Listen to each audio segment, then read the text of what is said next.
it's Elizabeth Off Grid, and now we are finally working on the actual build with wood and all that stuff. But the first step is need to actually measure how much wood do I need. I was thinking about just going to Home Depot and doing everything there and bringing all my tools and all this stuff, but it was very overwhelming. And so I'm taking this in steps. And the first step is measuring how much I need, then going to Home Depot and seeing what I need to buy. I may or may not buy any when I'm there because I might need to actually bring my saw and cut it up in the parking lot. But the idea of doing everything at once was just way too overwhelming and I couldn't deal with it. So we're gonna take this in little steps at a time. First, we're gonna measure, then we're gonna go and do a reconnaissance mission at Home Depot. So we're gonna go back here and see what we need. I need to measure it for the biggest kind of space we're gonna have.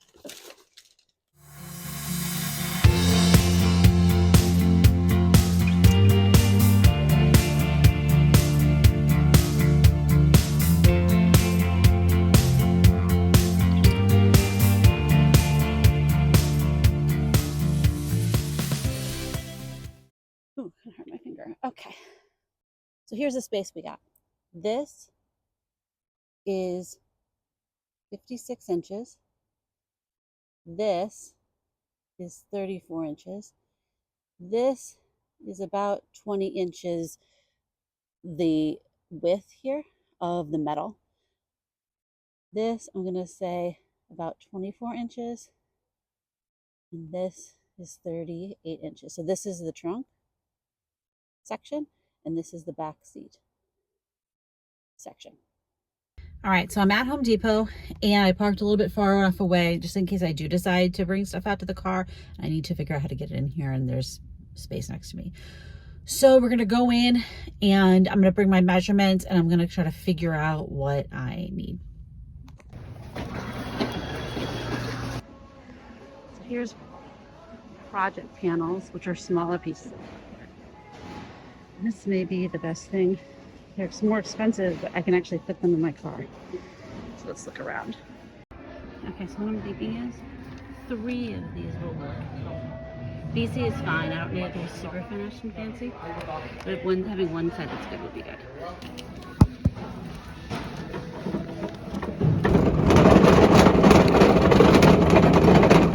$77. Oh, jeez. Goodness gracious, right? Well, these fit fine in the back seat. Obviously, that's not how it's going to go. It's going to go lengthwise the other way.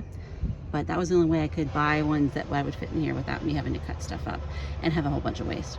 So I parked really far away so no one parked next to me and I had a lot of space. And of course, someone parked right next to me is just sitting in his car. It is like a zillion spots. And you park right next to somebody. I don't even. So anyway. So the design that I came up with, hold on, let me actually get the papers. Plywood is sold in 2 feet by 4 feet sections or 2 foot by 2 foot sections, unless you buy like a sheet of plywood. And a sheet of plywood is actually way too much for me. And also I'd have to cut it up here in the parking lot before I could take it anywhere. So what I'm doing is, since this space is more than 4 feet and this space is more than 2 feet, it wouldn't work to kind of have one board here and one board here. So what I'm doing is I am gonna have one board here, and then this is gonna be 2 plywood pieces that in a way you could think of them as going this way instead of this way. So we'll see if that works. In a lot of ways, this is just an experiment. I will have some leftover plywood, but that actually is good because I could use that for the back part. I'm thinking with some leftover plywood, some wood I already have, I don't have to buy any more actual plywood for the back. Now I eventually plan to take out this seat and extend the platform over here, but I'm not doing that now because I still have my son who's 17 and a half living at home and we used to go places in this car sometimes. So when my son's off on their own and not I were going in this car, then I will take the seat out. That's a much bigger deal because you have to, this has airbags on the side. So I'd have to unplug, I think, the battery from the car so I can take all this out and then replug it in without the airbags going off. I actually don't know. It's something I have to like do some more research on. There's also heated seats in here. So there's a lot of electricity stuff going on in here. It's a little bit more complicated to take out where the back seats, there's nothing going on back there. So I can just rip things out with just screws and bolts and things like that. So this is my overall plan. It's drawn mostly to scale. I just didn't use a ruler. So it is 1 square is 3 inches. So it's going to be kind of a big giant T with a pass through. So this is the bed going through the middle. There'll be a little bit of a cutout in the plywood to get through the center part. Over here will be a platform where the water stuff's going to be the sink. Pass through right here, so I have somewhere where tall things can be. So that'll be right here. Then this will extend the whole entire way behind the passenger seat. And this will be our electrical stuff.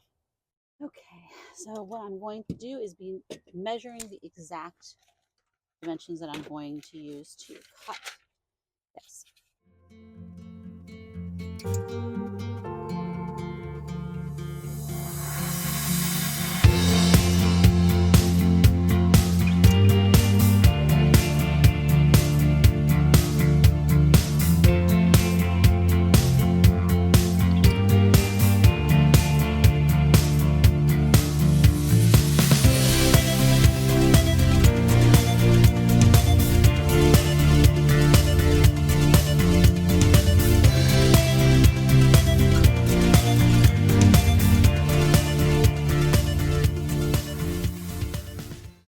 Here's a general idea. I'm just going to be framing out a support for the plywood.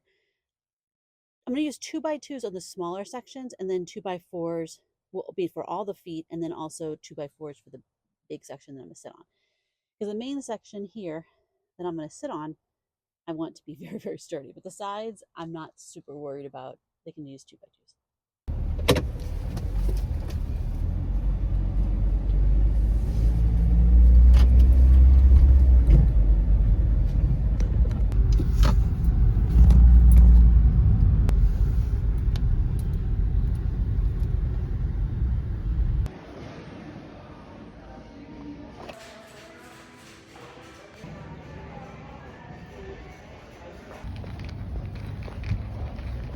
I am in a different parking lot. The Home Depot parking lot was really busy and I just didn't feel comfortable there. So I am in a parking lot that is behind a Best Buy. There's a couple other people here. One person is testing out a motorcycle, I think, that maybe they're going to buy, or they're learning how to drive a motorcycle. I don't know. This is actually the parking lot where I taught my son to drive. So I've been here before. And typically there's a couple cars here, people who are deliveries and you know, UPS trucks, things like that, where people are like taking their break, but otherwise is and also people test driving things and stuff. But it's, so I'm going to set up here, see how it goes. The place I actually wanted to set up, which was in the corner, is got the motorcycle people in it. So I'm next to a big giant pole. So here's the parking spot next to me that is behind a pole, and I'm hoping this is going to work really well for kind of shielding me from the public. Of course, someone could just drive in there and see me, but I feel like it's a slightly less weird. I don't know. We'll see how it goes. So one obvious point that I didn't think about is the fact that I'm right next to a highway and it's really loud.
Okay, things we have learned today. Number one, the sawhorse I got, even though the sawhorses I got were like incredibly heavy duty and overkill for what I'm doing, I am so glad I got them because they're heavy. They're very, very sturdy. I enjoy my sawhorses. But the clamps, oh, the clamps in the back. The clamps I got are crap. Terrible, dysfunctional. They come apart. I don't even know what the point of them is. So I do have one middle clamp. I thought I had two, but I don't know where the other one is. But what I really need is some better clamps. Third thing I learned is that it's actually not that hard to use a saw. I was really intimidated for some reason. It's not that loud for cutting wood. I'm sure metal would be a lot louder, obviously, but for cutting wood, it's not that loud, and it is not like that scary. It has a safety lock thing that you put on. It really wasn't that horribly scary of a thing. As long as you make sure that you're careful, it's not that big of a deal. This was a good place to do it, but since it's not as loud as I thought it was going to be, I might be okay doing it in my apartment complex parking lot. So the next step is I need to get better clamps. And number one, I need to get better clamps. And number two, the next step, I got the screws, and I got construction screws, which are hopefully going to work. I don't know. They're 3 inches. That might be big enough. I'm also going to use glue too. The glue isn't for strength, really. The glue is more to keep things from jiggling as much, since I'm going to be sitting on it and putting, laying on it, putting my weight on it, and it's going to be in a car. So that's kind of my idea. Also, since I've been doing construction in a parking lot, I need to go to the bathroom. I'm hungry, but I also need different clamps. So I am going to go home and regroup, eat some lunch, go to the bathroom, and then maybe the next thing I'm going to do is go back out to the store and get some new clamps.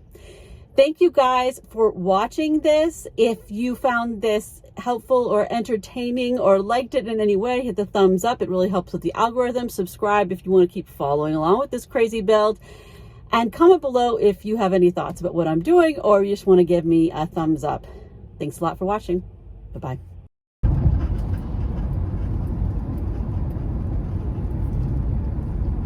Okay, I'm back yet again at Home Depot. And how many times will I go here to get stuff? Maybe I should keep a little count. Anyway, I need to get new clamps because the clamps I have are crap.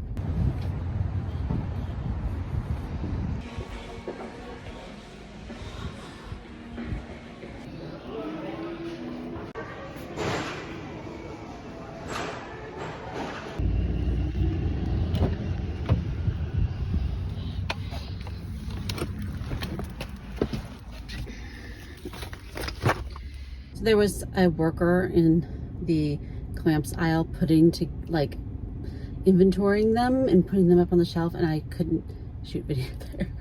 I ran around the guy.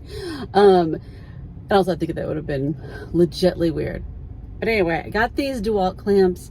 I feel like I should be a brand ambassador for them. I have so much of their stuff now. We'll see if they're actually better. I don't know.